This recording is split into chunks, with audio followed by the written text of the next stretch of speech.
इंडी impact में आपका स्वागत है। मैं हूं मनोज सैनी और मुद्दा है कांग्रेस में मंथन, बीजेपी में जुगत। लेकिन यदि हम इसको ऐसा कह दें कि कांग्रेस में मंथन और मंत्रियों में टेंशन। पर मध्य प्रदेश में जैसे ही चुनाव संपन्न हुए, चुनाव की संपन्नता के बाद भारतीय जनता पार्टी उत्साहित है, क्योंकि जोरदार बहुमत के साथ वापसी हुई, यानी पूर्ण बहुमत की सरकार मध्य प्रदेश में है।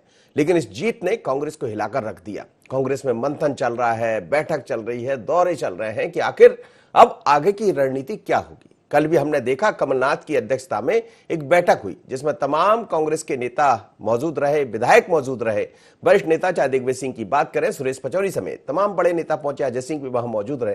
लेकिन इस बीच वो विधायक भी पहुंचे जो चुनाव लड़ रहे थे लेकिन जीत नहीं पाए, यानी विधायक नहीं बन पाए। पर वो वाले विधायक भी थे जो पहले जीते और वो उम्मीद लगाकर बैठे थे कि शायद सरकार की वापसी होगी तो हमें जगह मिल जाएगी। पर भारतीय जनता पार्टी के अंदर भी ऐसे तमाम तरह के चेहरे अब दिखाई देने लगे हैं जो उम्मीद लगाकर बैठे हैं, जैसे कि कुछ सीटें खाली हो गई। ऐंदल सिंह कंसाना सुमावली से चुनाव हार गए। यदि हम बात करें तो डबरा से इमरती देवी चुनाव हार गई। तो 3 ऐसे मंत्री हैं जिनकी जगह खाली होने जा रही। जब जगह खाली होगी तो फिर उसकी रिक्त स्थान की पूर्ति भी होगी। पर पूर्ति कौन करेगा? जब पूर्ति करने की बात आती है तो हम देख रहे हैं बिंद से तमाम विधायक इस समय लाइन लगाकर खड़े हैं, परिक्रमा लगाकर पहुंच रहे हैं। और साथ ही यदि हम बात करें महाकौशल से लोग पहुंच रहे हैं, अलग अलग स्थानों से लोग आ रहे हैं इस उम्मीद में कि कैसे हमारा प्रमोशन हो जाए, कैसे हमें जगह मिल जाए। तो यही टेंशन अंदर दिखाई दे रहा है भारतीय जनता पार्टी में। लेकिन शिवराज जी है, मुलाकात की है राज्यपाल से, और राज्यपाल से मुलाकात करने के बाद अब यह भी कहा जाने लगा क्या जल्द होगा विभागीय वितरण, क्या नए मंत्रालय कुछ चेंज होंगे, तो इस पर भी नजर है। पर क्या निकल कर आया कांग्रेस की बैठक से, क्या कहा विधायकों ने, पूर्व विधायकों ने, पूर्व मंत्रियों ने, जरा सुनिए।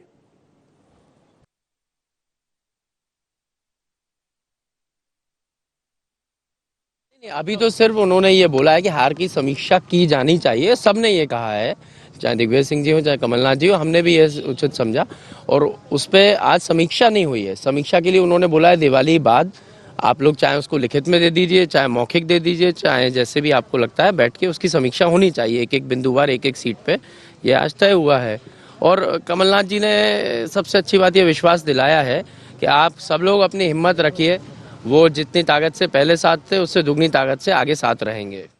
माननीय अध्यक्ष महोदय ने सबको निर्देशित किया है कि जहां हारे हैं वहां समीक्षा प्रभारी सब करेंगे और जो भी निकल के आएगा उसके ऊपर मंथन किया जाएगा। और आने वाले समय में जनता के साथ खड़े होकर सड़क पर लड़ाई लड़ना है, संघर्ष करना है। और पंचायत चुनाव हो, नगरपालिका चुनाव हो, मंडी चुनाव हो, इसमें बढ़ चढ़ कर भागीदारी लेते हुए कार्यकर्ताओं को हौसला बुलंद रखते हुए पार्टी की जीत सुनिश्चित करना है। उन्होंने कहा कि जनादेश जैसा आया है, आश्चर्यजनक है, जो रिपोर्ट्स आ रही थी उसके विपरीत है। और इतनी बड़ी मार्जिन से जो सीटें भारतीय जनता पार्टी जीती, वो सीटें भारतीय जनता पार्टी को भी अचंभा है कि उनको इतना वोट कैसे मिला। ये चिंता और विश्लेषण का विषय है। एक बात उन्होंने बहुत ताकत से बोली। उन्होंने कहा कि 3 साल कांग्रेस को विपक्ष के रूप में मध्य प्रदेश को समृद्ध करने के लिए अपनी भूमिका तो निभाना ही है, पर कांग्रेस के संगठन को कैसे हम इतना मजबूत करें कि कोई उसमें चूक ना हो। और एक बात और महत्वपूर्ण उनके पूरी भावना में आई कि मैं जब तक समृद्ध मध्य प्रदेश की परिकल्पना में पूर्ण नहीं हो जाता, तब तक कांग्रेस जन का एक एक छोटे से छोटा कार्यकर्ता के साथ मिलकर कमलनाथ जी मध्य प्रदेश में पूरी ताकत से जो उनका भाव सत्ता में रह के मध्य प्रदेश के लिए था, वो विपक्ष में रह के भी रहेगा। चलिए, जीतू पटवारी कह रहे थे कि साफ कर दिया कमलनाथ ने कि विपक्ष में रहेंगे, विपक्ष के नेता रहेंगे, और जो भाव मध्य प्रदेश की समृद्धता के लिए था वह बना रहेगा। लेकिन इस बीच में बाकी जैसे हम देख रहे थे, हेमंत कटारे हारे हैं चुनाव, पर सवाल वही है कि इतना वोट कैसे मिला। इस पर भी चर्चा उनके अंदर हुई है। लेकिन यदि इस पर चर्चा होगी तो फिर यह भी देखना पड़ेगा कि राजगढ़ ब्यावरा से तो कांग्रेस चुनाव जीत गई, वो दिग्विजय सिंह का क्षेत्र है, यदि कहीं ईवीएम में गड़बड़ी है तो फिर वो कैसे जीत गई, या फिर हमें यह भी देखना पड़ेगा कि इमरती देवी डबरा से हार गई, ऐसे तमाम तरह की बातें।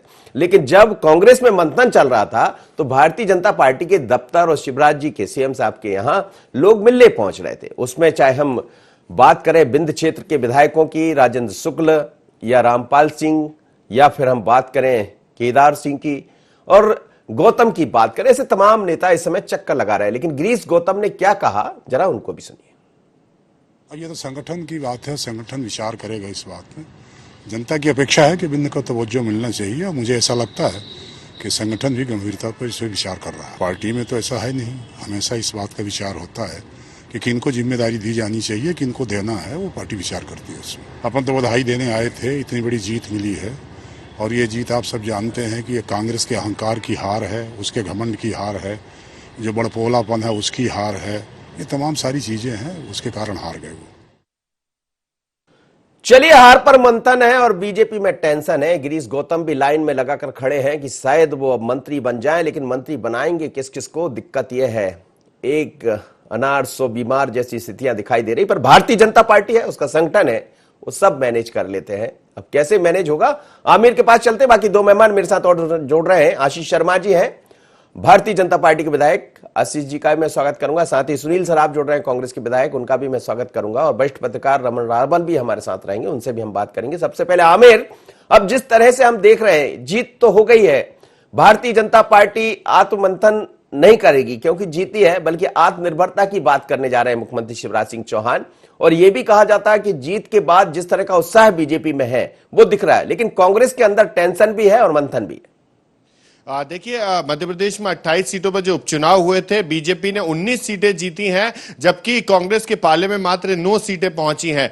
अब कांग्रेस इस पर आत्ममंथन कर रही है और हार की समीक्षा करने में अभी से जुट गई है। कल कांग्रेस के एक विधायक दल की बैठक हुई, जिसमें मध्य प्रदेश के कांग्रेस कमेटी के प्रदेश अध्यक्ष कमलनाथ की अध्यक्षता में यह बैठक तो हुई, लेकिन इसमें जो है कांग्रेस के वरिष्ठ नेता भी मौजूद रहे। दिग्विजय सिंह हो, अजय सिंह हो और साथ में सुरेश पचौरी भी इस बैठक में मौजूद रहे। कांग्रेस के तमाम विधायक इस बैठक में मौजूद रहे थे और इसमें यह भी निर्देश दिया गया है कि जिस तरह से उपचुनाव में सीटों पर कांग्रेस की हार हुई है उसकी समीक्षा की जाएगी। दीपावली के बाद यह हार की समीक्षा होगी, लेकिन यह जरूर निर्देश दिए गए हैं कि जो जिन सीटों पर उपचुनाव थे वहां के प्रभारियों से और प्रत्याशियों से लिखित में और मौखिक में जो है उनसे हार की कारणों का पता लगाने का प्रयास करने की बात कही गई है और यह कहा गया है कि वो उनको बताएं कि आखिर कहां पर चूक हुई थी। तो ये कांग्रेस के अंदर आत्ममंथन किया जा रहा है, तो वहीं बीजेपी के अंदर जो है मंत्रिमंडल में अपनी जगह पाने के लिए विधायक जो है बीजेपी कार्यालय के चक्कर लगा रहे हैं। मध्य प्रदेश के जो अलग अलग क्षेत्र, विंध्य की बात कर ली जाए, महाकौशल की बात कर ली जाए, बुंदेलखंड की बात कर ली जाए, तो अपने अपने क्षेत्रों को एक जो है मंत्री मिलने चाहिए, ऐसी बात करते हुए विधायक नजर आ रहे हैं। विंध्य क्षेत्र से विधायक गिरीश गौतम हो, जुगल किशोर हो या राजेंद्र शुक्ल हो, वो भी जो है बीजेपी कार्यालय में देखते हुए नजर आ रहे हैं और दावेदारी की जा रही है कि इनको मंत्रिमंडल में जगह मिलनी चाहिए। तो वहीं महाकौशल से भी संजय पाठक का नाम निकलकर सामने आ रहा है, अजय विश्नोई हो या हरिशंकर खटीक हो, इनके नाम भी निकलकर सामने आ रहा है। और यह कहा जा रहा है जिस तरह से पूर्व मंत्री रहे गौरीशंकर बिसेन, रामपाल सिंह, केदार शुक्ल, सुरेंद्र पटवा, ये पिछली सरकार में भी मंत्री थे, लेकिन अब जब सत्ता परिवर्तन हुआ था तब इनको जगह नहीं मिली थी, कहीं ना कहीं नाराजगी के सुर सुनाई दिए थे। लेकिन अब कयास यही लगाया जा रहा है कि इनका नाम मंत्रिमंडल में शामिल किया जा सकता है, क्योंकि कल मध्य प्रदेश के मुख्यमंत्री शिवराज सिंह चौहान की राज्यपाल आनंदीबेन पटेल से मुलाकात जो हुई थी, इसको मंत्रिमंडल विस्तार की नजर से भी देखा जा रहा था। अब यही माना जा रहा है कि अलग अलग क्षेत्र के जो विधायक हैं उनको भी मंत्रिमंडल में शामिल किया जा सकता है, क्योंकि कल जब गिरीश गौतम भाजपा कार्यालय पहुंचे थे उन्होंने भी कहा था कि विंध्य को जो है एक स्थान मिलना चाहिए, विंध्य को भी जिम्मेदारी मिलना चाहिए और मंत्रिमंडल में शामिल किया जाना चाहिए। हालांकि उन्होंने अपने नाम होने से जो है बचते हुए नजर आए। उन्होंने कहा पार्टी जो दायित्व देती है, जिम्मेदारी देती है, उसको निभाते हैं।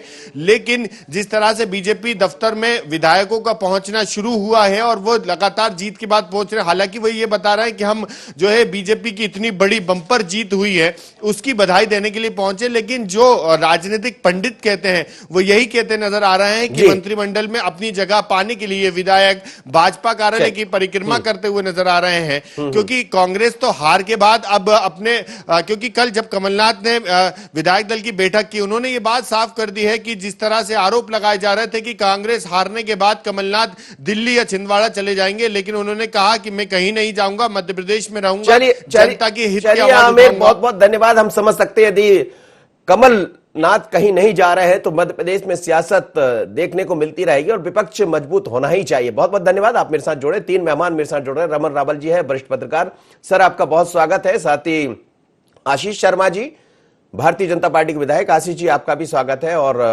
सुनील सराफ, कांग्रेस के विधायक है, सुनील जी आपका भी बहुत स्वागत है।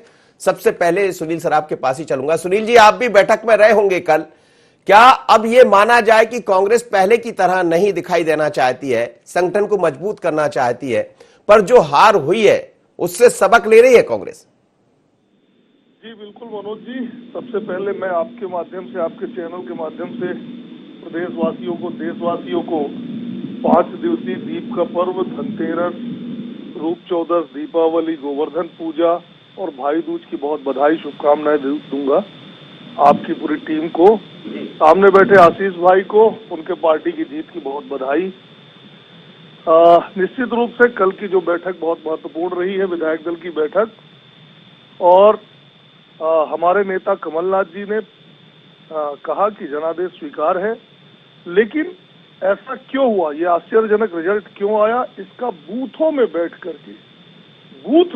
करके हमें, कि उस बूथ के हमारे पन्ना प्रभारी, उस बूथ का हमारा कार्यकर्ता, उसके साथ बैठ के कि क्या अनुमान है, वोट क्यों नहीं मिले, और यदि वोट बहुत अधिक मिले तो इतने कम क्यों दिख रहे हैं, उसका बूथों में बैठ के उसकी समीक्षा की जानी है, ऐसे निर्देश मिले हैं। जनता का जनादेश स्वीकार है, लेकिन हमारे नेता ने कल ये आदेश दिया कि हम सब मिलकर विपक्ष की, एक सकारात्मक विपक्ष की भूमिका निभाएंगे 3 साल, और सरकार को समय समय पर जनता के हितों में काम करने के लिए हम चेताते रहेंगे। आप बने रहिए मेरे साथ। आशीष जी, हम देख रहे हैं कांग्रेस ने मंथन शुरू किया है, हालांकि कांग्रेस में कुछ परिवर्तन भी दिखाई दे रहा है। जब कभी इस तरह की हार होती है तो इतनी जल्दी समीक्षा, इतने जल्दी कोई बैठक नहीं होती थी। हालांकि बैठक पहले से तय थी, बैठक इसलिए तय हुई थी कि चुनाव के बाद जब गिनती होगी तो 11 तारीख को ऐसा लग रहा था कांग्रेस को कि 28 की 28 सीटें हम जीत कर आएंगे, जैसा कह रहे थे। खैर, जनता ने तय कुछ और किया और वही हुआ। पर अब जो मंथन दिखाई दे रहा कांग्रेस के भीतर, बीजेपी में भी टेंशन है कि मंत्री कौन बनेगा। देखिए, भारतीय जनता पार्टी में मंत्री कौन बनेगा ये संगठन और माननीय मुख्यमंत्री जी तय करेंगे, इसमें किसी प्रकार का विवाद नहीं है। और जिन जिन लोगों को उपयुक्त माननीय मुख्यमंत्री जी मानेंगे, संगठन चाहेगा, उन सब लोगों को मंत्रिमंडल के महत्वपूर्ण जिम्मेदारियां प्रदान की जाएगी। जहां तक बात है कि हमने मध्य प्रदेश में और भारतीय राजनीति के इतिहास में एक बहुत बड़ी विजय दर्ज करने का अगर किसी को हक मिला है, किसी को श्रेय मिला है, तो वो भारतीय जनता पार्टी को मिला है। इस तरह के प्रयोग मेरे ख्याल से भारतीय राजनीति में इससे पहले हुए भी होंगे तो इतने व्यापक पैमाने पर नहीं हुए होंगे। लेकिन मध्य प्रदेश की जनता ने भारतीय जनता पार्टी के प्रत्याशियों को जिस तरह से सकारात्मक प्रतिसाद चुनाव में दिया है, कहीं न कहीं ये हमारे लिए बहुत उत्साहजनक है। हजारों, मतलब रिकॉर्ड मतों के साथ कई विधानसभा सीटें हम जीते हैं, और जहां कांग्रेस का नेतृत्व कह रहा था कि हम 28 में से 28 सीटें जीतेंगे, भारतीय जनता पार्टी का सुपड़ा साफ हो जाएगा। 11 तारीख का इंतजार कीजिए, 10 के बाद 11 तारीख भी आती है, 11 को फिर कमलनाथ की सरकार मध्य प्रदेश में होगी। उन सबको जनता ने करारा जवाब दिया है। और मध्य प्रदेश की जनता के बारे में, जिसके बारे में कहा जा रहा था कि ये जनता कांग्रेस के साथ है, कांग्रेस ने जो कर्ज माफी की है उसके साथ है, मैं तो ये कहना चाहता हूँ, कांग्रेस जो मंथन कर रही है उसमें इस बात पर अवश्य विचार करना चाहिए कि आप लोग कह रहे थे कर्ज माफी हुई है, आप लोग कह रहे थे युवाओं के साथ न्याय हुआ है, आप लोग कह रहे थे बुजुर्गों के साथ ठीक काम सरकार ने हमारी किया है, और हमारी सरकार ने 15 महीनों में मध्य प्रदेश में एक आमूलचूल परिवर्तन लेकर आए हैं। कहीं न कहीं ये जवाब है कांग्रेस को कि आपने जो किया था वो केवल एक वचन पत्र था, एक जनता को झूठ का दिलासा था, जो कहीं न कहीं जनता के दिल तक नहीं उतरा, जनता तक वो काम नहीं पहुंचे जो आपने 15 महीने में करने का प्रयास किया था। और सबसे बड़ी बात यह है कि विश्वसनीय राजनीतिक दल मध्य प्रदेश के 28 विधानसभा क्षेत्रों में जनता ने माना है तो भारतीय जनता पार्टी को माना है, और शिवराज जी के नेतृत्व के साथ मध्य प्रदेश की जनता ने पुनः अपनी आस्था व्यक्त की है। आशीष जी, आपको कहने का हक है और निश्चित रूप से ये दिखाया तो है भारतीय जनता पार्टी ने। रमन रावल जी, अब कितना बड़ा चैलेंज है, चुनौती है, क्योंकि हम देख रहे हैं कांग्रेस भी कम से कम पहले की तरह नहीं चल रही। कमलनाथ जी ने ये कहा कि मैं कहीं नहीं जाने वाला हूं। लोग ये उम्मीद कर रहे थे कि दिल्ली चले जाएंगे, उन्होंने कहा कि यहीं रहेंगे और एक विपक्ष की सकारात्मक भूमिका निभाएंगे, यानी अपने संगठन को भी मजबूत करना है, विपक्ष की भूमिका भी निभाना है। लेकिन चुनौती दोनों तरफ है, एक तरफ अपनी पार्टी को मजबूत करना, दूसरी तरफ यह है कि अब जगह किसको मिलेगी। दरअसल ये कांग्रेस का ऐसा मामला है कि जिस पर गाहे बगाहे बात होती रहती है। ये अच्छी बात है कि कांग्रेस ने चिंतन मनन किया तत्काल मतगणना के बाद में ही, उसकी शुरुआत अगर की है तो उसके परिणाम उसको मिलेंगे। कांग्रेस में दरअसल संगठनात्मक गतिविधियां बहुत कम होती है, न्यूनतम होती है। उसकी वजह ही यह है कि उसको जब जीत मिल जाती है तो बोरा जाती है, उसके कार्यकर्ता, उसके नेता हवा में उड़ने लगते हैं, धरातल से उनके पैर हट जाते हैं। उसका दुष्परिणाम तत्काल उनको मिल भी जाता है, जैसा इस चुनाव में हुआ है। 2018 में जो हुआ था उसको उन्होंने मील का पत्थर समझ लिया और ये मान लिया कि प्रदेश की जनता अब सिर्फ और सिर्फ कांग्रेस के ही पक्ष में रहेगी। उसी भुलावे में उन्होंने पहले ज्योतिरादित्य सिंधिया की उपेक्षा की, जैसा कि उनका आरोप है, और साथ में वो कांग्रेस ये भी कहती रही है कि ज्योतिरादित्य सिंधिया को हम प्रदेश अध्यक्ष बनाना चाह रहे थे, लेकिन वे ही इसके लिए तैयार नहीं थे। मुझे ये समझ में नहीं आता है कि जब ज्योतिरादित्य सिंधिया ने कांग्रेस छोड़ दी थी, उसके बाद से लेके चुनाव तक लगातार कांग्रेसी, उसके नेता, उसके प्रवक्ता सब सिंधिया के नाम की माला क्यों जपते रहे। उन्होंने सिंधिया को जिंदा रखा और उसको प्रभावी बना दिया। तो उन्होंने देख लिया कि उसका दुष्परिणाम किस रूप में उनके सामने आया।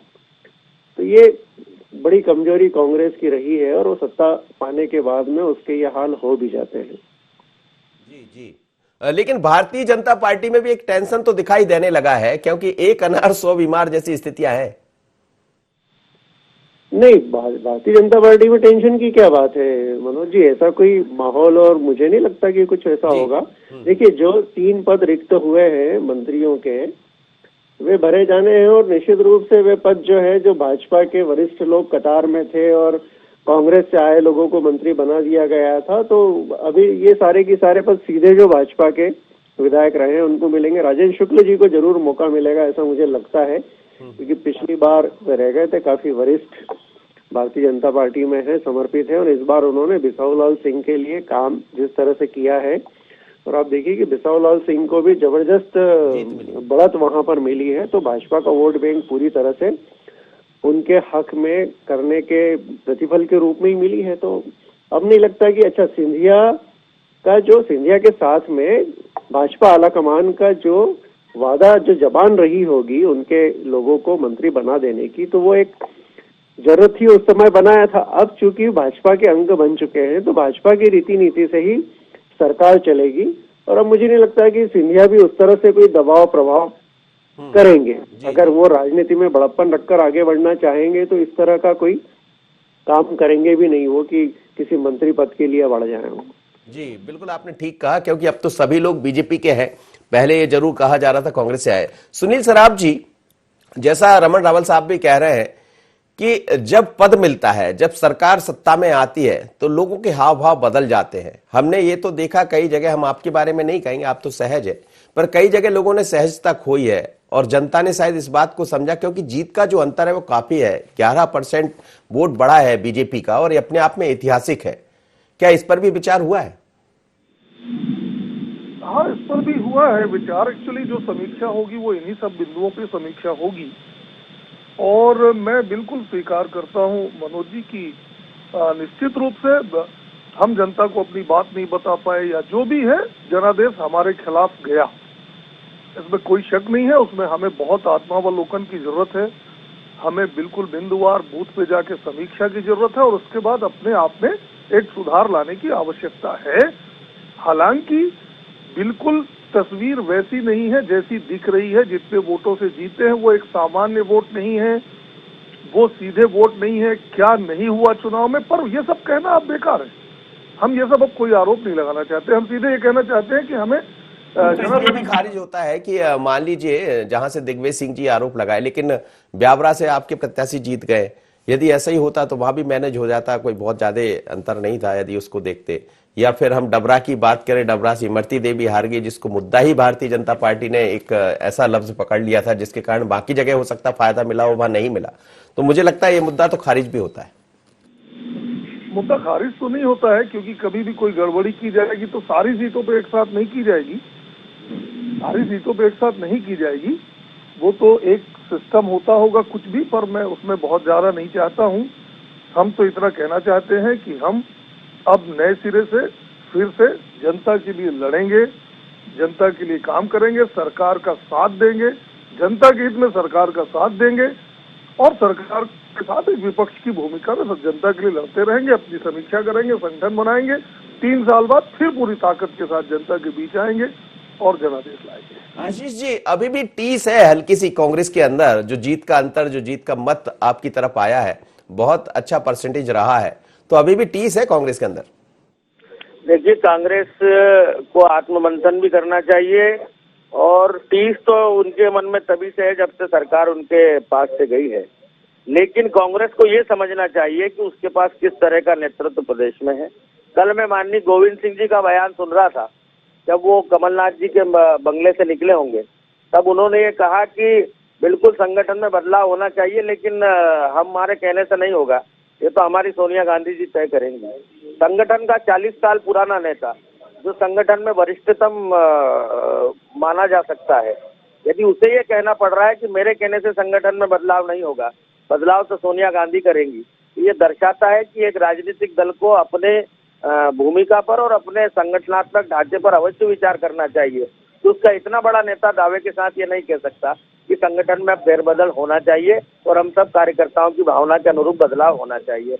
आज भी अगर इस चुनाव में मैं ऐसा मानूंगा कि कांग्रेस की हार के लिए कोई सबसे बड़ी चीज जिम्मेदार है, तो वो ये है कि इनके स्टार प्रचारक भी कमलनाथ जी थे और इनके पार्टी के प्रदेश अध्यक्ष भी कमलनाथ जी थे। इनके पास ऐसे कार्यकर्ता ही नहीं है, ऐसे नेता नहीं है जो प्रदेश अध्यक्ष की भूमिका का निर्वाह भी ठीक से कर सके। इसलिए कांग्रेस को निश्चित ही विचार करना चाहिए कि परिवारवाद के कारण उनके निर्णय प्रभावित होते हैं, किसी एक व्यक्ति के ही जिम्मे पूरे जिम्मेदारियां और निर्णय होते हैं। और अगर ऐसा किसी राजनीतिक दल में होता है तो अंतोगत्वा उसकी स्थिति यही होना है। हमारी पूरी पार्टी एकजुटता के साथ चुनाव लड़ी, आपने देखा होगा हमारे जितने केंद्रीय नेता हैं, हमारे प्रदेश नेतृत्व हैं, सबने एकजुटता के साथ ही सामूहिक रूप से जिम्मेदारी को स्वीकार किया। इंदौर की चाहे सांवेर की सीट हो, चाहे सांची की सीट हो, चाहे सुवासरा की सीट हो, चाहे हाटपिपलिया की सीट हो, जहां जहां भी हमने विजयश्री इतने रिकॉर्ड मतों के साथ हासिल की है, वहां पर हमारे सब पार्टी के सभी नेता बराबर, जिनको जो जिम्मेदारी दी गई थी बूथ लेवल से लेकर विधानसभा प्रभारी तक, सबने उचित तरीके से अपनी जिम्मेदारी का निर्वाह किया। इसलिए इतने अनुकूल परिणाम हमारे पक्ष में आए हैं। फिर मैं कहना चाहता हूं कि कांग्रेस के वचन पत्र पर जनता का भरोसा पूरी तरह से उठ गया था, इस कारण कांग्रेस की इतनी करारी हार मध्य प्रदेश में। वचन तो आप लोग के भी बहुत है और जनता को समझना भी पड़ेगा, क्योंकि जनता ने बहुत अच्छा मैंडेट दिया है। रावल साहब मेरे साथ जुड़े हैं। एक छोटा सा सर आपसे कमेंट लेना चाहूंगा, क्या चुनौती दोनों के सामने बहुत बड़ी है? एक तरफ विपक्ष की भूमिका भी निभाना है, दूसरी तरफ सरकार पर जो विश्वास जनता ने जताया है, ये विश्वास कायम भी रखना है। देखिए, क्या है कि मतदाताओं के लिए भी एक तरह से ये परीक्षा की घड़ी थी, क्योंकि एक इकाई के तौर पर मतदाता जो सोचता है और मतदाताओं की ओर से सामूहिक परिणाम जो आता है, उसमें फर्क आ जाता है। तो प्रदेश के मतदाताओं को, प्रदेश की पूरी जनता को अब भाजपा से अपेक्षाएं निश्चित रूप से बढ़ जाएंगी। उसे लगेगा, इस समय का माहौल ये था कि चलिए जब तक चुनाव नहीं हो जाते और भाजपा स्पष्ट बहुमत नहीं हासिल कर लेती, तब तक वो जो है अधर में चलेगी, कोई नीति नियम ठीक से बना नहीं पाएगी। अब उसके सामने पूरा मौका है, पूरा मैदान खाली है। कोई ऐसी शंका, आशंका, संभावना कतई नहीं है कि अब जो है इतने बड़े पैमाने पर दल बदल हो कि भाजपा की सरकार चली जाए। तो भाजपा को पूरे मनोयोग से पूरे जन कल्याणकारी कार्यक्रमों की रूपरेखा इस तरह से तैयार करनी होगी और साबित करना होगा कि वाकई उसने दोबारा सत्ता अगर हासिल की है तो उसका परिणाम प्रदेश की जनता को मिला है, उसका लाभ प्रदेश की जनता को मिला। अगर ये संदेश देने में नाकामयाब रही भाजपा, तो बहुत समय फिर बाकी नहीं है, 3 साल कोई बड़ा वक्त भी नहीं होता है। जनता के पास फिर से मौका होगा कि वो जी जी कांग्रेस सत्ता में ले आए। तो चुनौती उसके सामने भी है। कांग्रेस के सामने चुनौती ये है कि उसे अपने खोई हुई प्रतिष्ठा प्राप्त करनी सबसे पहले। दूसरा, उसका संगठनात्मक ढांचा जो कमजोर है उसको कैसे मजबूती प्रदान कर दी जाए, उस पर उसको चिंतन मनन करना होगा। तीसरा, उनको ये देखना होगा कि वे चुनाव के वक्त में उनके कार्यकर्ता जितने ढोल नगाड़े झांझ मंजीरों के साथ में, नारेबाजी के साथ में मैदान में आते हैं, अगर वे उतनी ही सक्रियता पूरे समय मतदाताओं के, जनता के बीच में रखें तो कोई कारण नजर नहीं आता कि एक मजबूत विपक्ष या एक मजबूत सरकार के बिल्कुल रूप सर, में आपने कांग्रेस। बहुत अच्छी बात कही। अब समय इजाजत नहीं दे रहा। बहुत धन्यवाद आप तीनों मेहमानों का मेरे साथ जुड़े, आशीष जी, सुनील जी और आदरणीय रामल साहब। लेकिन मध्य प्रदेश में सियासत बदली है और सियासत बदलने के साथ ट्रेंड भी बदला है। अब ये बदले हुए ट्रेंड में जनता बहुत विश्वास कर रही है मध्य प्रदेश की सरकार से। शायद इसीलिए शिवराज जी ने जैसे ही सरकार की वापसी हुई है, हालांकि सरकार के मुख्यमंत्री वही थे लेकिन यथावत है सरकार, पर पूर्ण बहुमत की सरकार है, आज से उन्होंने तत्काल आत्मनिर्भरता की तरफ बढ़ने का काम भी शुरू कर दिया। जो प्रधानमंत्री ने कहा है लोकल से वोकल की तरफ, तो ये भी दिखाई देगा। पर इस बीच में चुनौतियां दोनों के सामने है। विपक्ष यदि मजबूती से काम करता है तो ये प्रजातंत्र के लिए अच्छा है, पर सरकार को भी समझना पड़ेगा जो विश्वास आप पर जताया है वो कायम रहे। आज इतना ही, मुझे दीजिए इजाजत, बने रहिए IND 24।